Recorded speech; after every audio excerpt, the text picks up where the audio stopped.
Her tribe cast her out, leaving her with nothing but the courage to ask a stranger to be her family. When the solitary cowboy said yes, it became a story not of blood, but of the kind of love chosen by the heart.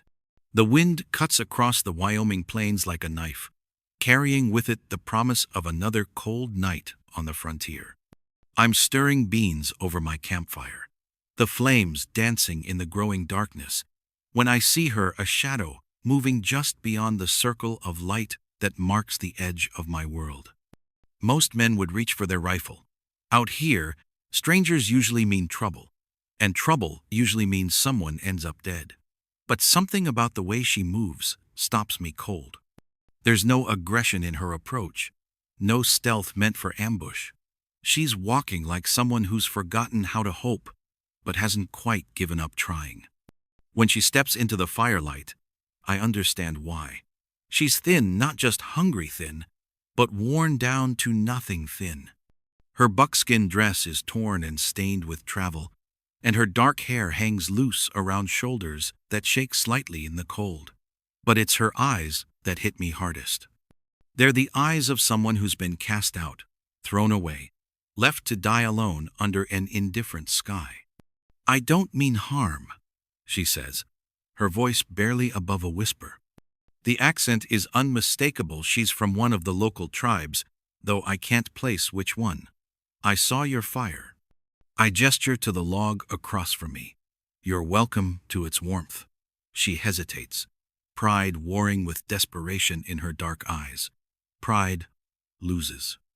She sits down slowly, like someone who's not sure they deserve even this small kindness. "Name's Jake Morrison," I tell her, ladling beans into a spare bowl. "What do I call you?"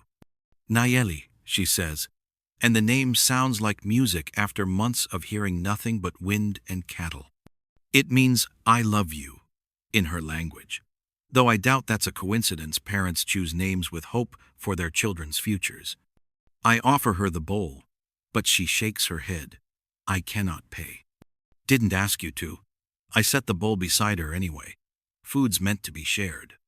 She stares at the beans like they might be a trap, then looks up at me with something that might be the beginning of trust. When she finally eats, she does it with the careful desperation of someone who doesn't know where her next meal is coming from. Watching her, I realize I'm looking at someone who's been cut off from everything that ever mattered to her. Out here, that's a death sentence. But maybe, just maybe, it doesn't have to be. If you've ever wondered what it takes to build a family from nothing but compassion and courage, you won't want to miss what happens next. Drop a comment and let me know if you think this cowboy made the right choice. The fire crackles between us like a living thing, casting shifting shadows across Nayeli's face as she eats. I'm not one for pushing conversations, but the silence stretches long enough that even the night sounds, owls calling, cattle settling, seem loud by comparison. "You don't have to tell me," I say finally, "but it might help to share the load." She sets down the empty bowl and stares into the flames. "My people, they say I broke sacred law.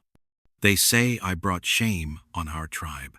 Her voice carries the weight of someone who's replayed these accusations 1,000 times, looking for a different ending. "What do you say?" I say they were wrong. The words come out fierce, then immediately deflate. But it doesn't matter what I say. The council has spoken. I am. "What is your word?" "Banished." I nod, understanding more than she knows. I've seen how tribal justice works: swift, final, and rarely reversed. Whatever she did, or whatever they think she did, there's no going back. As she talks, I notice things about her that speak to a different life than the desperate woman sitting across from me. Her buckskin dress might be torn, but the beadwork is intricate, the kind that takes months to complete.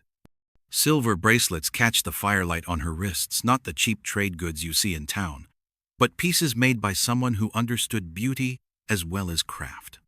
"Your tribe," I say carefully. "The Shoshone band that camps near Thunder Creek?" Her head snaps up, eyes suddenly wary. "You know my people?" "I've traded with them." Your warriors came through here last spring, looking for strays that wandered onto my land. I remember that encounter, tense but respectful, the kind of careful negotiation that keeps peace on the frontier. They seemed honorable men.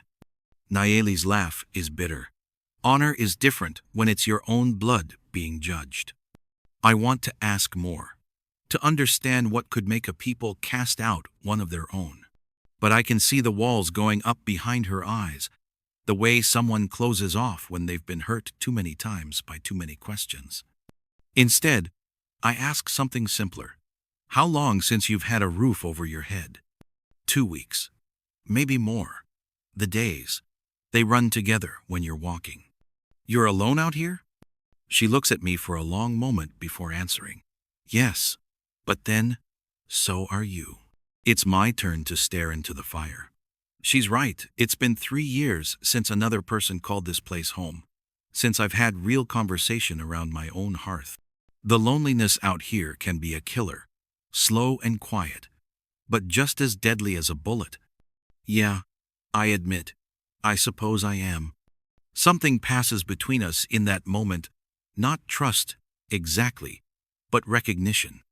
Two people who found themselves on the edges of the world, measuring each other across a campfire and wondering if maybe, just maybe, they don't have to face the darkness alone. There's a spare room in the cabin, I tell her, when the fire burns low enough that the cold starts creeping in through our clothes. You're welcome to it. Nayeli goes very still, and I realize how that might sound to a woman who's been betrayed by her own people. Trust doesn't come easy when the world has made it clear you're unwanted. The door has a latch, I add quickly. On the inside. She studies my face in the dying firelight, looking for something honesty, maybe, or the absence of whatever dangers she's learned to expect from men. Finally, she nods. The cabin isn't much. 2 rooms, a stone fireplace, and furniture I built myself from timber cut on my own land. But it's solid, warm, and more shelter than she's seen in weeks. I watch her take it all in. The way her eyes catalog every window, every door, the location of the knives hanging by the kitchen area. Old habits, I realize. The kind you develop when survival becomes a daily question instead of a given. There's a wash basin in the back room, I tell her. Clean water in the pitcher. I'll bank the fire and check the stock. It's an excuse to give her privacy, and we both know it. When I come back 20 minutes later, she's sitting by the fireplace, wearing a clean dress, simple brown cotton that looks like it came from a trading post, but it fits her better than the torn buckskin. Her long black hair is braided down her back, and I catch a glimpse of old scars on her arms before she pulls a shawl around her shoulders. Not fresh wounds, but the kind that speak to a life that wasn't always safe, even before her banishment. Thank you, she says simply. For what? For not asking what happened to me. I pour myself coffee from the pot that's been sitting by the coals. Figure that's your story to tell, if and when you want to. She watches me settle into my chair, and I can see her working through some internal calculation. How much safety can she allow herself? How much rest can she risk before she has to start moving again? I'll be gone in the morning, she says. Where to? Does it matter? I sip my coffee and consider that. Suppose not, but you don't have to leave. I don't have to stay either. No, I agree. You don't. That night, I lie awake, listening to the sounds of another person in my house. The creak of floorboards. The soft sigh of someone trying to find comfort on an unfamiliar bed. Part of me wonders if I've just invited trouble through my door. A woman cast out by her tribe, carrying secrets she won't share, with scars that tell stories I don't know. But mostly, I think about the way she looked at that bowl of beans like kindness was something she'd forgotten existed in the world. Down the hall, I hear her moving restlessly, and I suspect she's lying awake too, staring at the ceiling and wondering if she can trust the stranger who offered her shelter. Her hands probably grip the blanket like a lifeline, ready to run at the first sign of danger. Trust, I've learned, is like a wild horse approach. Too fast and it bolts. Morning comes with the kind of crystal clear sky that makes the mountains look close enough to touch. I'm out by the corral before sunrise, working with a young stallion that's still deciding whether he wants to accept the saddle or fight it for another week. Nayeli appears in the doorway of the cabin, dressed and ready to travel, watching me work. She doesn't interfere or offer advice, just stands there, taking in the sight of a man and horse figuring each other out. "He's beautiful," she says when I finally give the stallion a break. "He's stubborn," I correct, but there's affection in my voice. Reminds me of myself at that age. The best ones usually are. I'm not sure if she's talking about horses or people, but something in her tone suggests she knows both. As I curry the stallion down, she starts moving around the yard not aimlessly, but with purpose.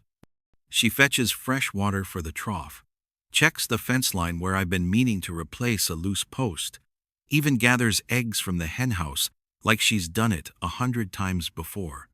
It's the kind of help that comes from understanding ranch work, not just willingness to be useful.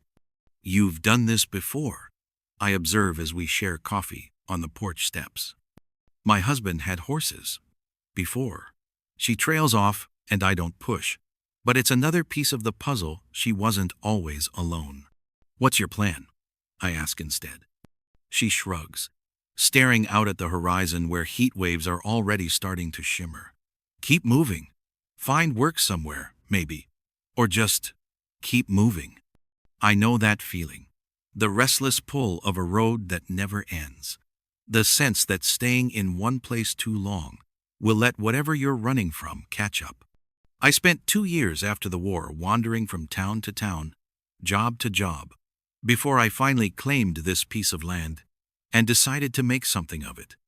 "Running gets tiresome after a while," I tell her. "So does staying where you're not wanted."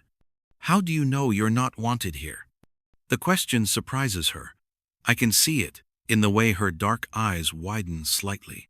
"Because I'm not your people. I'm not anyone's people anymore." Maybe that's what makes this the right place. We sit in comfortable silence after that, watching the sun climb higher over land that stretches endlessly in all directions. Two people who found themselves on the outside of everywhere else, sharing coffee and morning quiet like it's the most natural thing in the world. "The work you did this morning," I say eventually, "if you wanted to stay, there's always more that needs doing around here." I don't take charity. I'm not offering charity. I'm offering work, food, and shelter in exchange for help running this place. Fair trade. She considers this, and I can see the war between pride and practicality playing out across her features. Pride wants to keep her moving, to prove she doesn't need anyone. But practicality knows that winter's coming, that the frontier doesn't forgive people who face it alone. "One day at a time," she says finally. That's all any of us get. 3 days later, I ride into town for supplies and discover that news travels faster than horses on the frontier. Murphy's saloon buzzes with conversation that stops the moment I walk through the doors, the kind of sudden silence that means people have been talking about you. "Morrison," nods Tom Bradley, the blacksmith, his tone careful and neutral. "Heard you got yourself some company." I order whiskey and pretend I don't notice the way conversations restart in hushed tones around me. But pieces of those whispers drift my way, painting a picture I don't like. Cast out for betraying her own people. Heard she sold information to raiders. Dangerous woman. That one.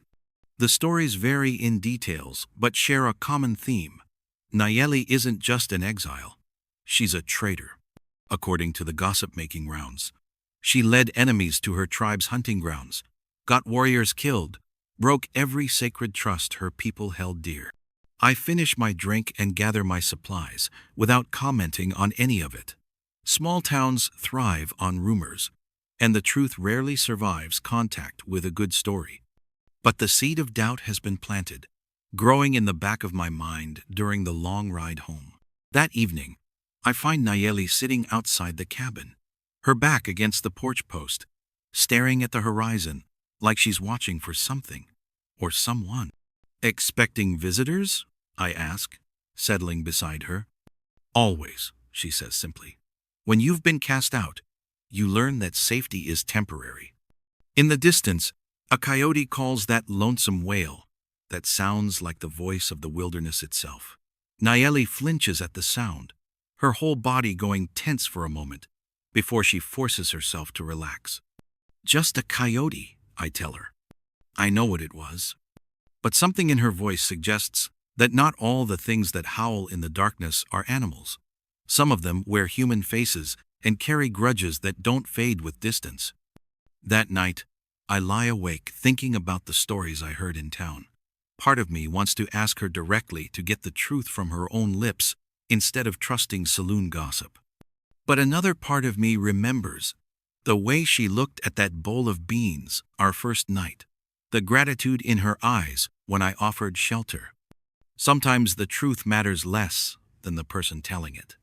But as sleep finally takes me, I can't shake the feeling that whatever drove Nayeli from her people isn't finished with her yet. And that means it's not finished with me either. Outside, the wind picks up, rattling the windows and carrying with it the distant sound of horses moving in the night. Could be wild mustangs. Could be cattle from a neighboring ranch. Could be something else entirely. In the morning, I'll check for tracks. But tonight, I sleep with my rifle closer than usual. And I suspect Nayeli does the same with the knife she keeps hidden beneath her pillow. Trust is a luxury neither of us can fully afford yet. The tension stretches between us for 2 more days, thick as summer heat. I catch Nayeli watching me when she thinks I'm not looking, reading my face for signs that the town gossip has poisoned the well of whatever trust we've built. She's not wrong to worry. Doubt is like smoke, seeping into every corner until you can't escape the smell of it. Finally, as we're mending fence on the far pasture, I decide to clear the air. In town the other day I heard stories, I tell her, testing the tension on a new wire, about why your people cast you out. Her hands still on the post she's holding steady. What stories? That you betrayed them, led enemies to their hunting grounds, got warriors killed. The silence that follows is so complete I can hear the wind moving through grass half a mile away. When Nayeli finally speaks, her voice is steady but strained. Is that what you believe? I straighten up, looking at her directly. I believe I'd rather hear your version before I decide what's true. She lets go of the fence post and walks a few steps away, her back to me, shoulders rigid with the kind of pain that comes from reliving old wounds. When she turns around, there are tears in her eyes, but her voice is strong. 3 months ago, a white man stumbled into our hunting camp, she begins, half dead from thirst, delirious with fever. He'd been lost for days, wandering in circles. I nod, encouraging her to continue. Our war chief wanted to let him die, said it would teach other white men to stay away from our lands. But she pauses, struggling with the words. I couldn't watch someone die when I had the power to save them. So I gave him water, food, medicine. I helped him find his way back to the settlements. That doesn't sound like betrayal. The council called it betrayal of our laws, our ways. They said, I put the tribe at risk by showing kindness to an enemy, that my actions would bring soldiers, bring trouble to our people. Her voice breaks slightly. They said I chose a stranger over my own blood. The pieces start falling into place. Not the dramatic story of treachery the town gossips prefer, but something more human and more tragic. A woman punished for the same kind of compassion I've been showing her. Did this man, did he ever know what you sacrificed for him? Nayeli's laugh is bitter as winter wind. He never even asked my name. I saved his life, lost everything I cared about, and to him, I was just another Indian who happened to be there when he needed help. I set down my tools and really look at her. This woman who lost her family, her tribe, her entire world, because she couldn't stand by and watch someone suffer The irony isn't lost on me that she's now dependent on the kindness of another stranger, hoping I'll prove more worthy of her sacrifice than the last one. Your people were wrong, I tell her simply. Were they? She asks. Maybe I should have let him die. Maybe they were right to cast me out. Number. The word comes out harder than I intended. They were wrong, and so are you if you believe that saving a life was a mistake. What you did took courage. For the first time since I've known her, Nayeli's careful composure cracks completely. She covers her face with her hands and cries not the quiet tears of someone trying to stay strong, but the deep, wrenching sobs of someone who's been carrying impossible weight for too long. I don't try to comfort her with words.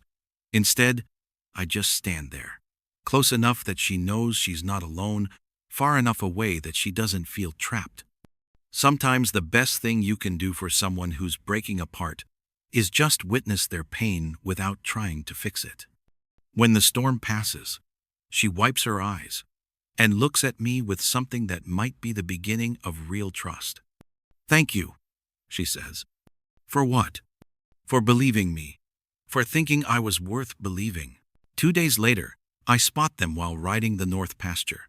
3 riders moving across the distant ridge, silhouetted against the afternoon sky. They're too far away to make out details, but something about the way they sit their horses, the purposeful direction of their travel, makes my stomach tighten with unease. I spur my horse toward home, arriving to find Nayeli hanging laundry behind the cabin. She takes one look at my face and knows. How many? She asks, her voice steady despite the fear I can see creeping into her eyes. 3, maybe more behind them. I dismount quickly, already running through defensive positions in my mind. Could be traitors, could be drifters, could be my people, she finishes. They've found me. The certainty in her voice tells me she's been expecting this moment since the day she arrived. While I've been hoping the distance and time might be enough, she's known better. Some debts follow you, no matter how far you run. What do they want? I ask. To finish what they started. To make sure I can never return. Never speak against their decision. She drops the wet shirt she's been holding, her hands trembling slightly. Or maybe just to make sure I don't survive to be their shame. I've seen enough frontier justice to know that exile sometimes isn't considered punishment enough. Some tribes, like some towns, prefer their problems solved permanently. Well, they'll have to go through me first, I tell her. She stares at me like I've spoken in a foreign language. You don't understand. These are warriors, Jake. Men who've counted coup against the crow, who've fought cavalry soldiers. They won't hesitate to kill you. Then I won't hesitate either. The words surprise both of us with their finality. I'm not a violent man. By nature, the war taught me that violence should be saved for when it's the only option left. But watching the fear creep across Nayeli's features, seeing her prepare to run again after just beginning to find peace, something protective and fierce rises in my chest. Go inside, I tell her. Check the rifles. Make sure they're loaded. Count the ammunition. Jake, we do this together, or we don't do it at all. But I'm not letting them take you. That night, we prepare like soldiers expecting siege. We check sight lines from the cabin windows, identify covered positions in the yard, make sure we have water and food accessible if we end up trapped inside. It's grim work, but there's something almost comfortable about it. 2 people working together toward a common goal, trusting each other with their lives. Why? Nayeli asks as we sit by the fireplace, weapons within easy reach. Why risk this for me? I consider the question seriously. The honest answer is complicated, part compassion, part loneliness, part recognition of something valuable that shouldn't be thrown away. But the simple answer is easier. Because it's right, I tell her. Because some things are worth standing up for. Outside, the wind carries sounds that might be natural owls calling, branches creaking, cattle settling for the night. Or they might be signals, messages passed between hunters who've tracked their quarry to ground. We take turns sleeping, one always awake and listening. During my watch, I study Nayeli's face in the firelight and realize that somewhere in the past week, she stopped being a stranger I'm helping and become someone I can't imagine losing. Tomorrow, we'll find out if that's enough. They come with the dawn, emerging from the morning mist like spirits made flesh. 3 warriors on painted horses, moving with the fluid confidence of men who've never doubted their right to take what they want. I recognize the leader from my brief dealings with their band, a tall man named Standing Bear, whose scars speak to more battles won than lost. I meet them in the yard, rifle held low but ready, while Nayeli watches from the cabin window. The morning air is crisp with the promise of frost, and our breath makes clouds in the space between us. "Morrison," Standing Bear says in careful English, acknowledging me with the bare minimum of respect due a white man on his own land. "We have come for the woman." "Which woman would that be?" His dark eyes flash with impatience. "The one who betrayed her people, the one who chose enemies over blood. She has no place among the living." "She has a place here." "This is not your concern, white man. She is ours to judge, ours to punish. Give her to us, and we will trouble you no more." I shift my grip on the rifle, not raising it, but making sure he notices the movement. I'm afraid I can't do that. The 2 warriors flanking Standing Bear exchange glances, their hands drifting toward the weapons at their sides. These are young men, eager to prove themselves, the kind who see violence as a solution to every problem. Their leader is older, more careful, but no less dangerous. "You would die for one who is no longer even human to her own people?" Standing Bear asks, genuine curiosity mixing with his anger. "I'd die for what's right," I answer. "And it's not right to punish someone for showing mercy." "Mercy?" Standing Bear spits in the dirt. "She aided our enemies. Because of her kindness, that white man went back to his people and told them of our hunting grounds. Now soldiers patrol where our children once played safely." The words hit like physical blows, and I see Nayeli flinch in the window. This is the consequence she's been carrying, not just her own exile, but the knowledge that her moment of compassion led to larger tragedy. "That doesn't make her responsible for what others chose to do with the help she gave," I say, but I can hear the uncertainty creeping into my own voice. "Does it not?"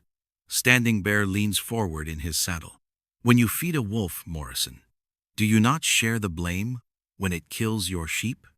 For a moment, doubt gnaws at my certainty. Maybe her people were right.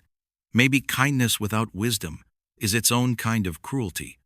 But then I remember the way Nayeli looked when she told me her story, the pain of someone who saved a life and lost everything, who chose compassion over safety, and has been paying the price ever since. "She's under my protection," I say firmly. "That means something on this land." Standing Bear studies me for a long moment, weighing options, calculating odds. Finally, he nods slowly. "Very well, Morrison, you have spoken. But we will remember this choice." He raises his voice so Nayeli can hear. "And when the soldiers come for your ranch, when they burn your crops and scatter your cattle, remember that you chose her shame over your own safety." He wheels his horse around, followed by his warriors, but pauses at the edge of my land. "We will not come again," he calls back.